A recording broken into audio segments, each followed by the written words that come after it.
It's often asked, what is your salary? How much debt do you have? Do you have any savings? Do you intend to have any savings? Okay, so you probably have someone in mind whom you want to get married to, and you're feeling a little anxious about it because it is one of the most important decisions of your life, right? Well, you may be with someone for a while, or you might be in early stages of your talks with someone. Either way, it's a good idea to get things clarified, because your dream of a happily ever after might turn into a happily, what did I sign up for? So that's why we are going to discuss 10 key points or 10 important things that one should discuss before getting married. And if you make it till the end of the video, then I'm going to share 2 very weird questions that I asked Abiha when we were about to get married. Alright, so the first point or the question is, do you want to have kids? I think that could be a deal breaker for some people, right? I know some people who have this in their mind that they are getting married with the sole reason of, creating progeny. And before we move forward into this discussion, I want to just make it clear that the priorities with which we are having this list might not be the same priority that you have. For you, something else might be different, and for the prospective partner that you have, they might have something else in their mind. Yeah. So children, having kids might be a high priority item for us, but it not be the same for you. So it's always advisable that you start with the ones, higher ticket items, that these are the most important things that you want to discuss, and you start with them. All right. So coming back to the point, plants are the new pets, you said, right? And the pets are the new babies, right? Yeah, can very well happen. Now there are some follow-up questions on this. What if you're not able to create kids biologically? What will you do then? Again, I think it's important to have that discussion with the person early on before you get married. A logical way to deal with it would be to maybe adopt. I think there was IVF and other scientific methods that you can use. Right. Now there comes a third follow-up question similar to this pattern. Like, okay, fine. Now let's say you have kids, and let's say the parents, like you and your partner, you practice religion, but your religions are different, or you practice the same religion but the branches are different. So how do you deal with that? What are your kids going to practice? What are you going to teach your kids? I just put Abhiya on spot over here. So, how about you take this question? I mean, I think it's again, we are not qualified to answer this. Logical way would be to teach your kids about both the faiths, and then have them choose the way they want to proceed. Yeah, but that is going to happen in an idealistic world. Yeah, true. But the world is not like that. It is not. So the other way would just be that whoever's faith happens to be stronger, they decide between themselves. If this is a possibility, this might be a question that you might have to ask yourself in future. So better to be prepared of. And if again it becomes a deal breaker, no, this is what you want for your kid, and your partner is like, no, this is what I want for my kid, then it's better to have that discussion much more before. Okay, so moving on to the next question. This is again a common one, but of course a deal breaker. It's often asked, what is your salary? How much debt do you have? Do you have any savings? Do you intend to have any savings? Yeah, what is your spending structure like? Yeah. Do you go out to buy groceries and end up buying a Toyota or any car or something? Yeah, I mean, I was watching. Does that happen? Yeah, I was watching a video with this guy. I will teach you finance, but I forgot the name of this person.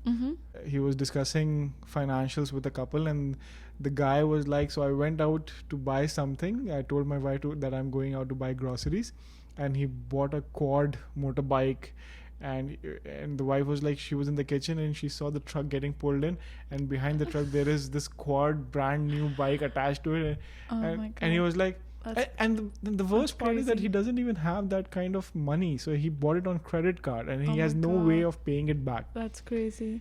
So yes, certain kind of things can happen. So when the question comes, how much is your salary? How much do you earn? You might want to understand that where that question is coming from. Good point. Right? Yeah. If you answer or if you don't answer, it's up to you. But it's important to have an understanding of each other's financial stability.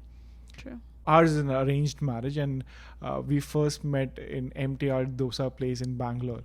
So yeah, good times.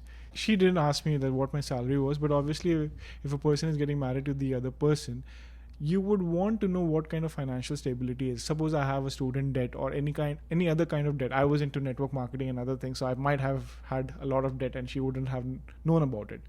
Thankfully I didn't have any debt. So but I showed her whatever my savings were and what my salary was, so that she would have a good understanding of where I am in my financial uh, stability scale or something, structure, whatever. A follow-up question to that would be, so when you're together, how would you want to manage your finances? Would you want to do it together, or would you want to keep them separate? There is a common practice that the finances get pooled in. There is a common account and all the household expenses are being taken care of from that account.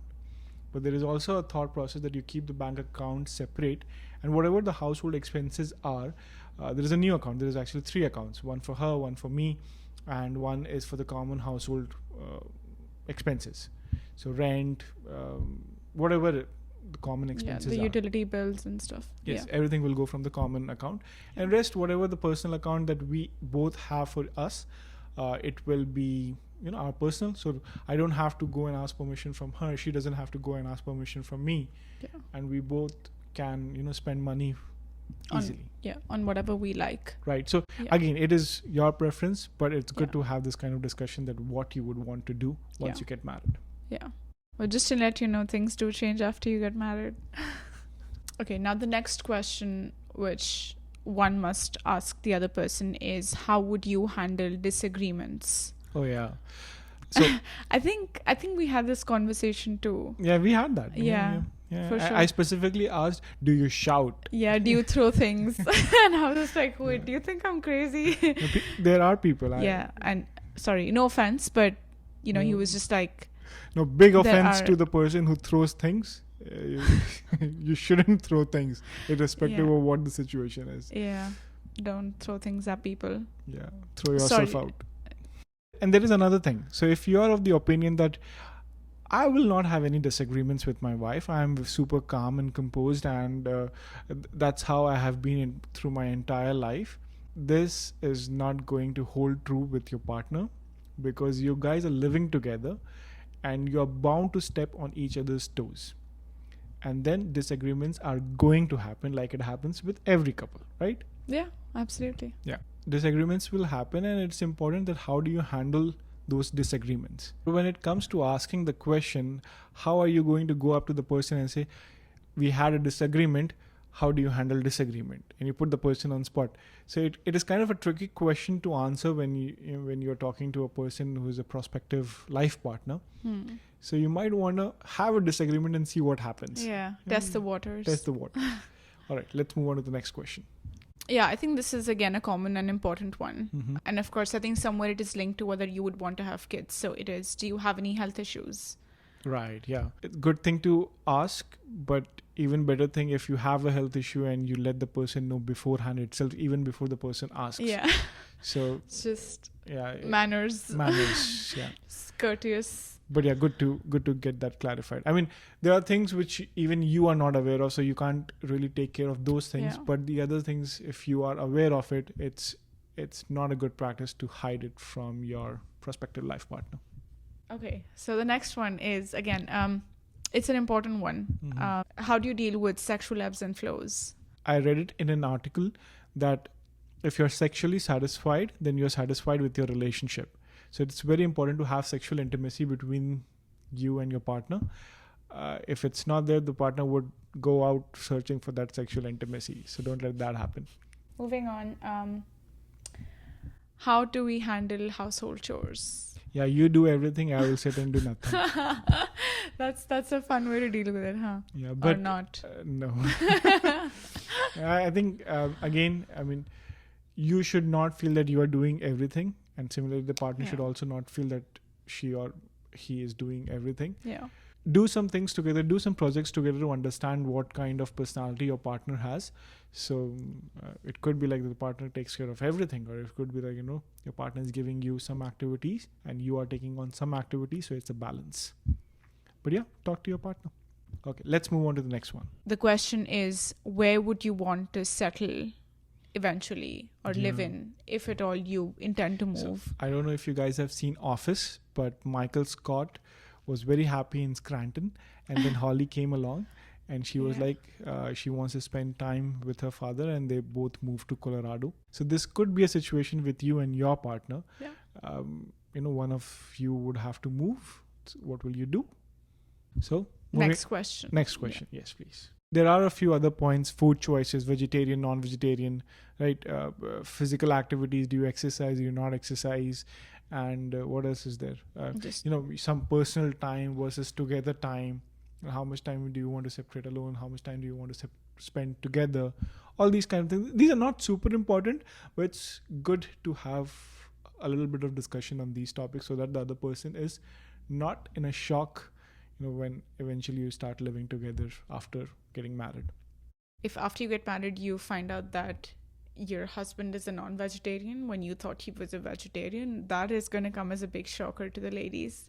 You don't want those kind of conversations to hurt you or your partner after you get married. So it's just, There is one thing which I faced when we were discussing these points, and it was like, it's one thing to have these questions in front of you, and it's a completely different thing to ask those questions to your prospective partner. How do you open the question and said, okay, how much money you have? It's a little awkward. So what I did, I shared the article with Abiha, and then once she went through the article, it was easy for me to have a discussion together. yeah. So in case you are feeling awkward about having this kind of conversation, then you can just share this video, or I'll put some links in the description as well. Yeah. You can share that article with your prospective partner. And now I'll let you know the the two weird questions that I asked Abiha when we were getting married. Actually, I didn't ask her. I just noticed. First was that she should have clean feet. I'm a cleanliness freak here, guys. Yeah. And I mean, if my buddy Anshu is watching this, then he would know what I mean. And the other thing was that she, whoever my partner is going to be, should play badminton. How many of those two matter right now? No, it doesn't matter.